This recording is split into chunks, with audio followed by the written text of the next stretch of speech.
Hello नमस्कार आदाब सलाम सत श्री अकाल केम छो कस्से काय केरो हाल है केना छी यहाँ सब कैसन वानी हाउ आर यू कैसे हैं आप लोग केमो नाचो मनो कम खम्हा गणी हुकुम केमती अच्छंती की खबर नमस्तुभ्यं राधे राधे राम राम देवी और सज्जनों। आज के इस वीडियो में मैं राजा मिश्रा आपको बताने जा रहा हूं कि धनु राशि वालों के लिए 2025 का समय कैसा रहने वाला है, किस मामले में बढ़िया रहने वाला है, किस मामले में खराब रहने वाला है, कितना बढ़िया कितना खराब, इन सभी विषयों के बारे में आज के इस वीडियो में हमारी जो है सो चर्चा होने जा रही है।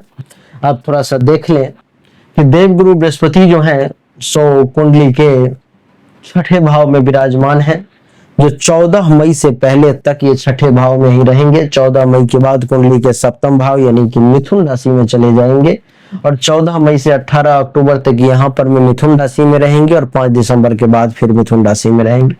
18 अक्टूबर के बाद कुंडली के अष्टम भाव में आ जाएंगे देवगुरु बृहस्पति कर्क राशि में, और केतु देवता जो है सो कुंडली के दसम भाव में है और 19 मई को आ जाएंगे कुंडली के नवम भाव में। बात करेंगे राहु देवता की, तो राहु देवता जो है सो कुंडली के चतुर्थ भाव में विराजमान है और 29 मई को चले जाएंगे कुंडली के तीसरे भाव में, और शनि देवता तीसरे भाव में विराजमान है जो 29 मार्च को आ जाएंगे कुंडली के चौथे भाव में। इन सब का क्या प्रभाव आपके ऊपर में पड़ेगा, ये सब आपको कितना अच्छा कितना बुरा रिजल्ट देंगे, इसी के बारे में आज के इस वीडियो में हमारी चर्चा होगी कि साल 2025 आपके लिए कैसा रहेगा। इसमें मैं आपको कुछ अच्छी कुछ बुरी बातें बताना चाहता हूं धनु राशि के बारे में कि धनु राशि वालों के लिए कौन से गुण होते हैं, कौन से अवगुण होते हैं। पहले ये थोड़ा सा बता दूं, उसके बाद मैं इन ग्रहों का आपको फल भी बताऊंगा कि ये ग्रह क्या फल आखिर कह रहे हैं, क्या फल मिलेगा। सबसे पहले कुछ गुणों के बारे में चर्चा कर लेते हैं। देवी और सज्जनों, धनु राशि वालों का जो सबसे पहला गुण होता है कि आशावादी होते हैं। ये कभी भी निराश नहीं होते, स्थिति विपरीत से विपरीत क्यों ना हो जाए, इनका दृष्टिकोण आशावादी ही होता है। हमेशा ये उम्मीद रखते हैं, आशा रखते हैं। उम्मीद की छोटी सी छोटी किरण भी भयंकर से भयंकर विपरीत से विपरीत परिस्थिति में इनको फिर से वही ऊर्जा से भर देती है। यानी कि सबसे पहला गुण कि धनु राशि के लोग आशावादी होते हैं। दूसरा गुण कि ये जिज्ञासु होते हैं, हमेशा नए नए विचारों संस्कृतियों अनुभवों इन सबको सीखने की जानने की चेष्टा करते हैं। नई नई चीजों को जानने के लिए हमेशा प्रयासरत रहते हैं, यानी कि इनकी जिज्ञासा कभी शांत नहीं होती, हमेशा कुछ ना कुछ जानने की इच्छा जो है सो रहती है। तीसरी कि ये हमेशा जो है सो खुश मिजाज रहते हैं, हमेशा खुश मिजाज, खुश रहने का प्रयास करते हैं। कभी भी ऐसा ना कोशिश करते हैं कि दुख हो जाऊं, दुखी हो जाऊं, मुरझा जाऊं। हंसी मजाक के साथ हमेशा खुश मिजाज रहने की, उल्लासपूर्ण रहने का ये प्रयास करते हैं। देवी और सज्जनों, ये जो है सो काफी रोमांटिक होते हैं, प्रेम प्रसंग में होते हैं। ये धनु राशि के लोगों में रोमांस और प्रेम इतना होता है कि हमेशा इनको आकर्षित कर लेता है, अथवा धनु राशि के लोगों के तरफ लोग आकर्षित होते हुए चले जाते हैं। इतना ज्यादा ये रोमांस और प्रेम प्रसंग से लिप्त होते हैं। देवी और सज्जनों, बौद्धिक क्षमता भी बड़ी कमाल की होती है। ये बहुत ही बुद्धिमान और दार्शनिक भी होते हैं। इनके पास सोचने समझने की जो शक्ति है वो बहुत ही कमाल की है। अच्छे अच्छे लोग, अच्छे अच्छे व्यक्ति जहां तक ये सोच लेंगे, जहां तक ये समझ लेंगे, जहां तक ये चीजों का दर्शन करके उसमें से क्रीम निकाल के आपके सामने रख देंगे, ज्यादातर लोगों के बस की बात नहीं है वो। देवी और सज्जनों, हमेशा ये सत्य के पक्ष में रहते हैं, सत्य की खोज करते रहते हैं, असत्य के फेवर में बहुत कम होते हैं। धनु राशि के लोग निर्णय लेने में बहुत कुशल होते हैं, हमेशा सही निर्णय लेने का प्रयास करते हैं, हमेशा एक से एक बेहतरीन निर्णय लेने की कोशिश करते हैं, और निर्णयात्मक क्षमता जो है इनकी ये बड़ी कमाल की होती है। बहुत कुशल होते हैं, बहुत चीजों को गहराई से सोचने हैं और सोचने के बाद फिर निर्णय लेते हैं। धनु राशि के लोग आपको वफादार मिलेंगे, बहुत वफादार। इनके बारे में आप एक चीज देखोगे कि कभी भी धनु राशि का व्यक्ति गद्दारी करना नहीं चाहेगा। आपके जीवन में हो सकता है तो ऐसा धनु राशि का व्यक्ति मिला भी हो जिसने बहुत रुपयों को भी वफादारी के बदले लेने से ठुकरा दिया हो, टांग दिया हो। देवी और सज्जनों, ये दूसरों को आकर्षित करने में भी कुशल होते हैं और दूसरों को अपने आकर्षण की बदौलत, अपने हाव भाव की बदौलत मित्र बना लेते हैं। देवी और सज्जनों, कुछ नकारात्मक गुण भी धनु राशि में होते हैं, वो भी बताऊंगा, लेकिन ऐसा न हो कि अपने नकारात्मक गुण को सुन करके आपको बुरा लग जाए, आपको ऐसा लगे कि भाई मेरे बारे में जो है सो ये क्या कह दिया। धनु राशि के लोगों में थोड़ा सा आलस्य देखने को मिला है, आलसी प्रवृत्ति जो है इनके अंदर होती है, उस पर में इनको काबू करने की जरूरत होती है। कभी कभी तो ये ऐसा सोचते हैं कि आज करे सो कल कर, कल करे सो परसों, ये वाला भाव जो है सो अच्छा नहीं है, इससे इनका नुकसान होता है। कभी कभी ये बहुत ज्यादा भरोसा कर लेते हैं, अति भरोसेमंद हो जाते हैं, बहुत ज्यादा भरोसा किसी पर कर लेते हैं और जिसका दुष्परिणाम बाद में ये होता है कि इनको धोखा मिलता है। देवी और सज्जनों, इतना ही नहीं, कभी कभी ये कच्चा गोली भी खेल लेते हैं। कहते हैं ना कि हमने कच्ची गोली नहीं खेली है, लेकिन धनु राशि के लोगों को देखा गया है कि ये कच्ची गोली भी कई बार खेलते हैं। कच्चापन देखने को मिला है, उदंडता देखने को मिली है और गलत संगत में भी जाना देखने को मिला है। एकाग्रता में कई बार कमी देखने को मिलती है और थोड़ा सा अहंकार, थोड़ा सा घमंड भी जो है सो इनको डैमेज करने का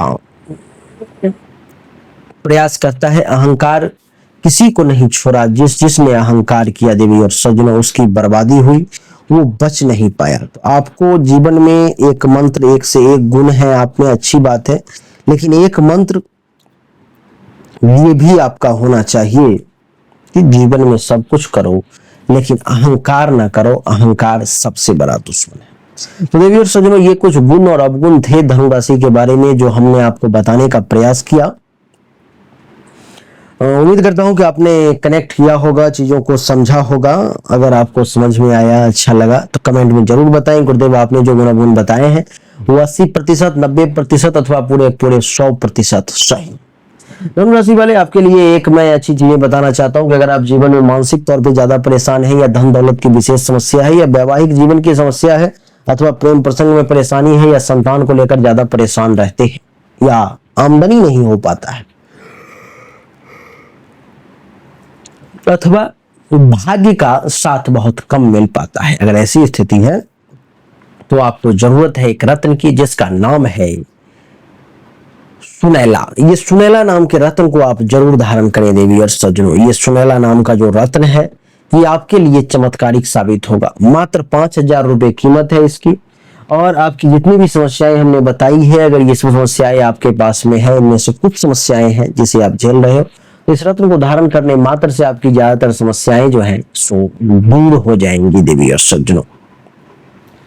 और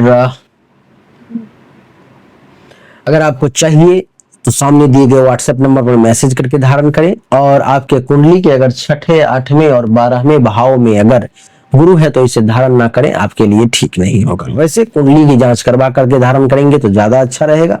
कुंडली की जांच करवाना चाहते हो, या हस्तरेखा दिखाना चाहते हो, या ये रत्न धारण करना चाहते हो, सामने दिए गए व्हाट्सएप नंबर पे आपको मैसेज करना है, आपको सब सेवाएं प्राप्त होंगी। आइए अब चर्चा को आरंभ करते हैं और जानने की कोशिश करते हैं। सबसे पहले देव गुरु बृहस्पति से ही चर्चा आरंभ करते हैं। 14 मई 2025 से पहले देव गुरु बृहस्पति कुंडली के 6ठे भाव में है, और कुंडली के 6ठे भाव में देव गुरु बृहस्पति के बैठने के कारण महर्षि क्या कहते हैं इसको समझिए। महर्षि कहते हैं देवी और सज्जनों की कुंडली के 6ठे भाव में 14 मई से पहले देव गुरु बृहस्पति है, ये आपको मधुर भाषी बनाने का प्रयास करेंगे। इनकी ये कोशिश रहेगी कि आपकी वाणी हमेशा मीठी रहे, और जिस शब्द का आप प्रयोग करें वो मीठा हो, बहुत ही सुंदर हो, ऐसा देव गुरु बृहस्पति का प्रयास रहेगा। इस समय में ज्योतिष विद्या की तरफ भी आपकी रुझान, आपकी रुचि जो है सो विशेष बढ़ती हुई नजर आएगी, और आप एक ज्योतिष विद्या प्रेमी व्यक्ति के तौर पर में जो है सो जाने जाएंगे। विवेक का सहारा भी 14 मई 2025 से पहले आपको खूब मिलेगा। आप जो भी काम करेंगे वो विवेक पूर्ण तरीके से करेंगे, अच्छे तरीके से करेंगे, काफी बढ़िया रहेगा। और कुंडली के छठे भाव में देवगुरु के बैठने के कारण इस समय में आपको 14 मई से पहले कुछ प्रसिद्धि वगैरह भी मिलने के योग है। इस समय में आप कुछ प्रसिद्ध हो सकते हैं, कुछ पॉपुलर हो सकते हैं, चाहे वो सोशल मीडिया के थ्रू हो या जैसे हो, कुछ लोग विशेष तौर पर में आपको जानने लगेंगे। सज्जनों, आपकी जानकारी के लिए बता दूं कि आपके अंदर विद्वता का गुण रहेगा। आप एक विद्वान व्यक्ति के तौर पर में जाने जाएंगे। आपकी विद्वता इस समय में देखने लायक होगी। आप एक विद्वान, आप एक बहुत ही ज्ञानी, जिससे समाज को ज्ञान का प्रकाश मिलता है, ऐसे व्यक्ति के तौर पर में इस समय में जाने जाएंगे। इतना ही नहीं, आपके कर्म भी बहुत अच्छे होंगे। आप सुकर्मरत रहेंगे, आपके कर्म बहुत अच्छे रहेंगे। एक से बढ़कर के एक अच्छे अच्छे काम आप 14 मई 2025 से पहले करने की कोशिश करेंगे। शरीर थोड़ा सा आपका दुर्बल जरूर हो सकता है, कमजोर हो सकता है, लेकिन आपकी उदारता कम नहीं होगी। लोगों को कुछ देने का जो एक क्वालिटी है आपका, वो कम नहीं होगा, वो आपका चलता ही रहेगा। देवी और सज्जनों, आपकी जानकारी के लिए बता दूं कि इस समय में आप लोकमान्य भी कहलाएंगे। लोग भी आपको खूब मान सम्मान देंगे, लोग भी हर तरफ से आपकी प्रतिष्ठा देंगे। और किसी प्रकार का रोग है, किसी प्रकार का बीमारी है, तो उससे भी आपको राहत महसूस होगा।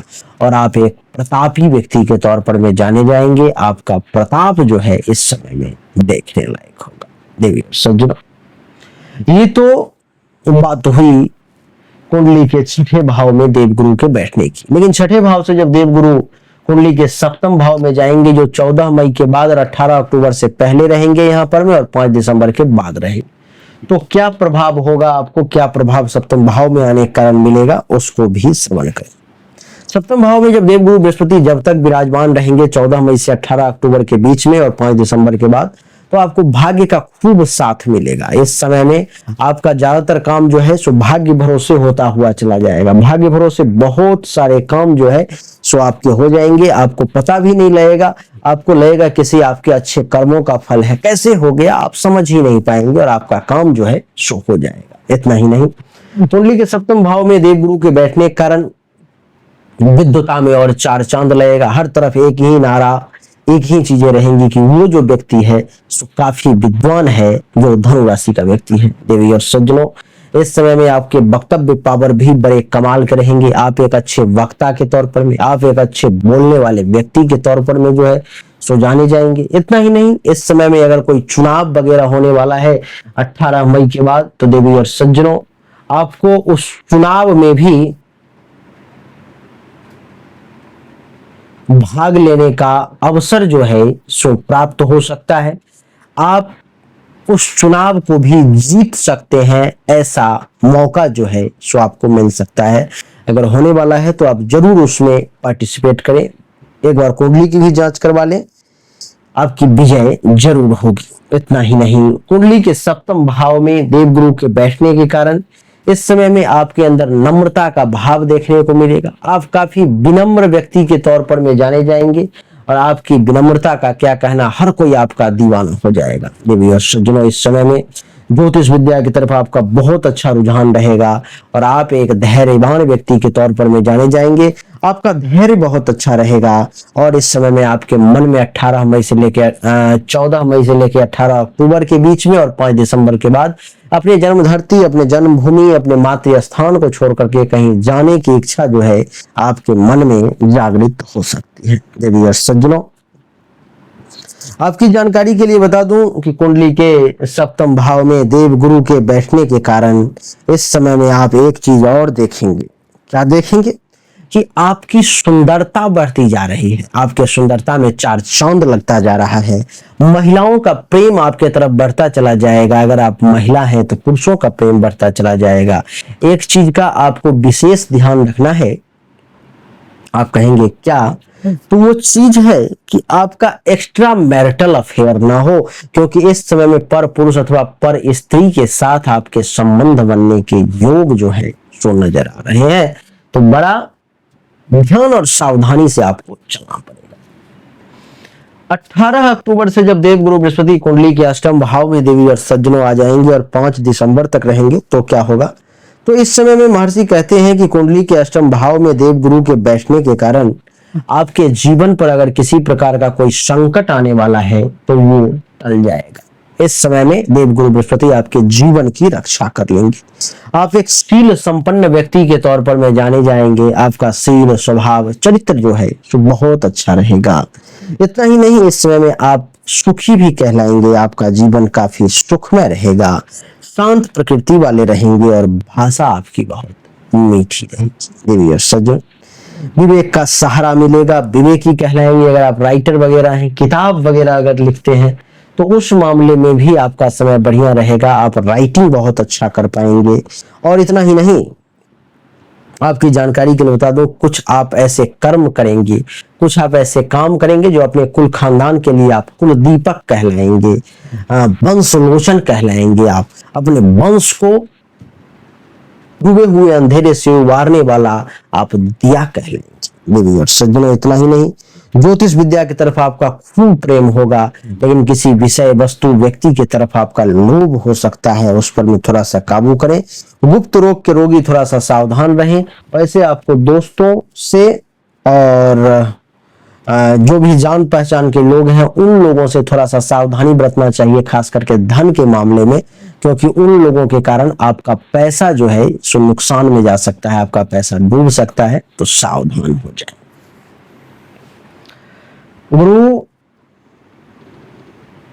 गुरु जो है तो छठे, सातवें और आठवें तीनों भावों के फल को आपने समझ लिया। अब समझते हैं शनि के फल को। शनि कुंडली के तीसरे भाव में है, जो 29 मार्च से पहले शनि कुंडली के तीसरे भाव में ही रहेंगे।